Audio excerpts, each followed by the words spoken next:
Why don't we? You have that clip, Alex? We do. Let's just play the clip. Here's Donald Trump actually doing exactly what Vladimir Putin would want him to do. Good morning. Many countries owe us a tremendous amount of money for many years back, where they're delinquent, as far as I'm concerned, because the United States has had to pay for them. So if you go back 10 or 20 years, you'll just add it all up. It's massive amounts of money is owed. The United States has paid and stepped up like nobody. This has gone on for decades, by the way. This has gone on for many presidents, but no other president brought it up like I bring it up.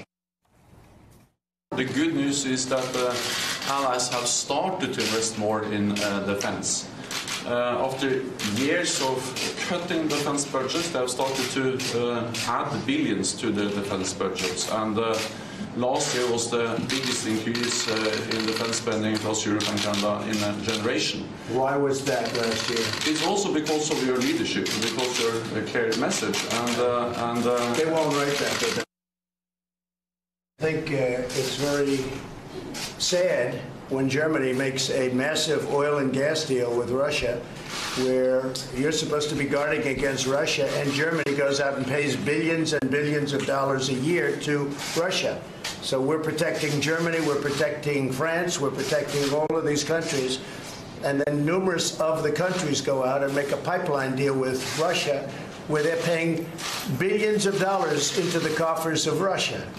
So we're supposed to protect you against Russia, but they're paying billions of dollars to Russia, and I think that's very inappropriate. And the former chancellor of Germany is the head of the pipeline company that's supplying the gas.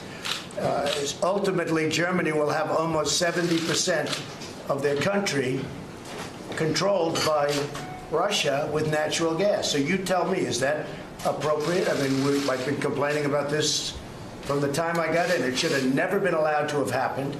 But Germany is totally controlled by Russia. I think it's something that NATO has to look at. I think it's very inappropriate. You and I agree that it's inappropriate.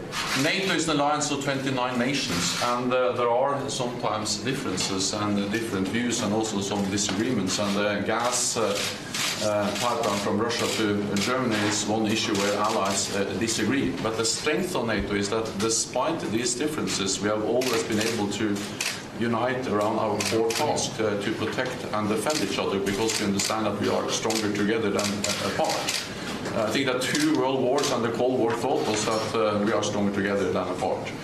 But how can you be together when a country is getting its energy from the person you want protection against, or from the group that you want protection? Because we understand that when we stand together, also when dealing with Russia, we are stronger. I think what we have seen is that... No, you're just making Russia richer.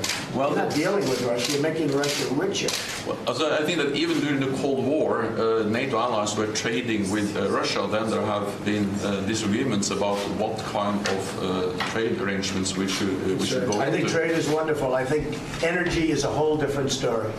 I think energy is a much different story than normal trade. And you have a country like Poland that won't accept the gas. You take a look at some of the countries, they won't accept it because they don't want to be captive to Russia.